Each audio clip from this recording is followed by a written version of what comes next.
नमस्कार सभी को।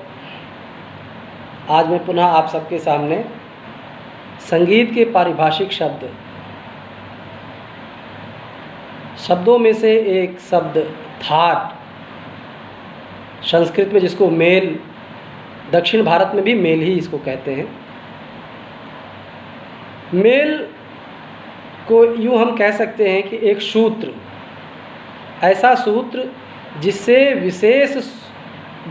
विशेष स्वर समुदाय से रागों की उत्पत्ति होती है।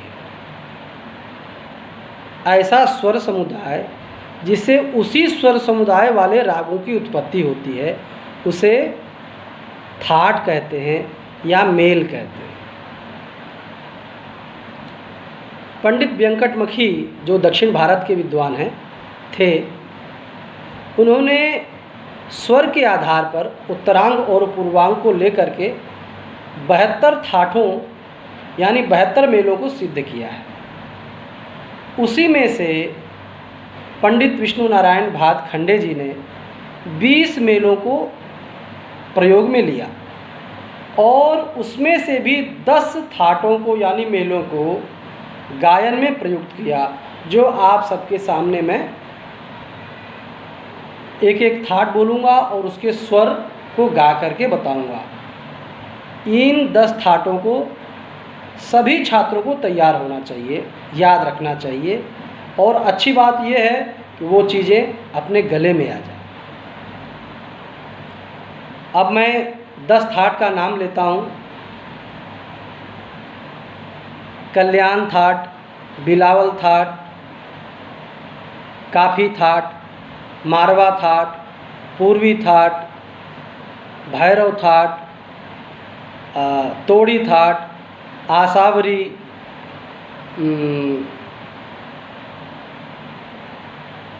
भैरवी। खैर हम लोग गाते रहेंगे तो अपने याद आता रहेगा, और हो सकता है इधर एक आध आगे पीछे हो गया, लेकिन जब गाएंगे तो 10 थाट आ जाएंगे सब। तो सबसे पहले मैं बिलावल, जो शुद्ध स्वर सप्तक कहा जाता है उत्तर भारत का, उससे मैं शुरुआत करता हूँ।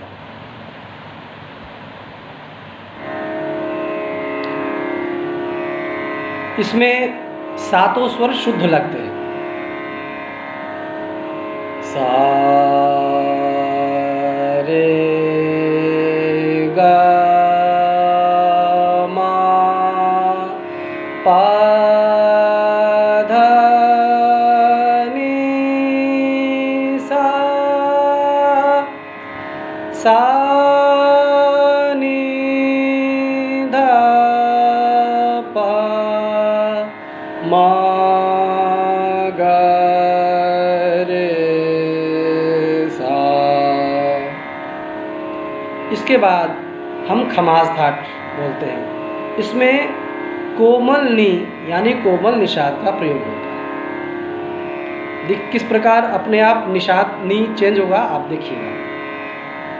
सा रे गा मा पा धा नी सा, सा नी धा पा मा गा रे सा। इसके बाद थाट कल्याण, जिसमें तीव्र मध्यम का प्रयोग होता है। केवल म ही होता है जो तीव्र होता है, और कल्याण थाट में केवल तीव्र मध्यम का ही प्रयोग होता है।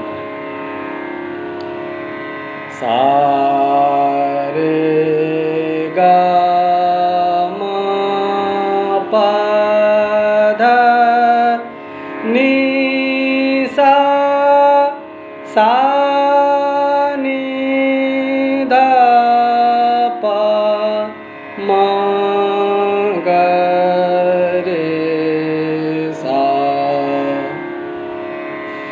इसके बाद हम भैरव थाट बोल रहे हैं। भैरव में रे और धा कोमल लगता है। सा रे गा मा पा धा नी सा नी ध प म ग रे सा। इसके बाद हम काफी थाट बोलेंगे। सा रे ग म प ध नि सा, सा नि ध प म ग रे सा। इसमें ग और नी कोमल लगता है। काफ़ी थाट में अभी जो मैंने गाया इसमें ग और नी कोमल लगता है। इसके बाद हम थाट पूर्वी गाते हैं। इसमें रे ध कोमल लगता है और म तीव्र लगता है। सा रे ग म प ध नि सा, सा नि ध प म ग रे सा। अब हम इसके बाद मारवा थाट गाएंगे। मारवा थाट में रे कोमल लगता है और म तीव्र लगता है।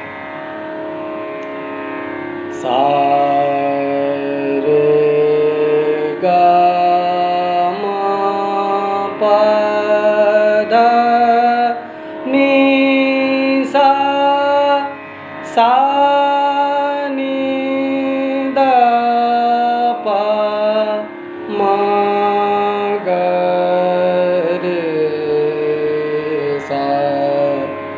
सा रे ग म प ध नि सा, सा नि ध प म ग रे सा।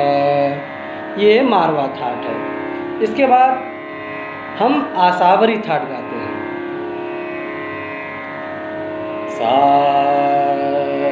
इसमें रे ग ध नि कोमल लगता है। रे नहीं, ग ध नि कोमल लगता है। जैसे सा रे ग म प ध नि सा, सा नि ध प म ग रे सा। सा रे ग म प ध नि सा, सा नि ध प म ग रे सा। इसके बाद हम तोड़ी थाट गाते हैं। तोड़ी थाट में रे ग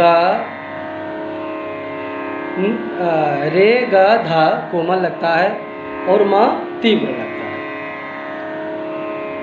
सा रे ग रे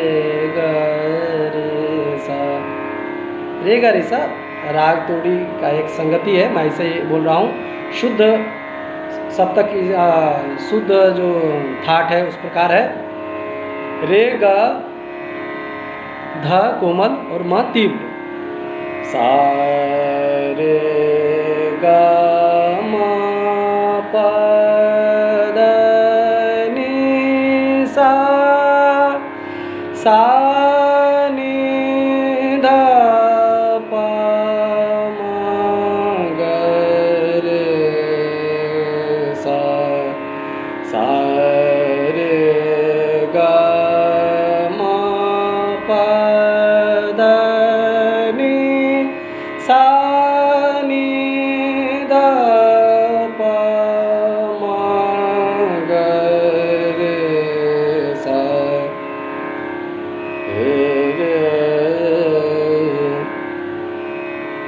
अब इसके बाद अंतिम जो थाट है भैरवी थाट है।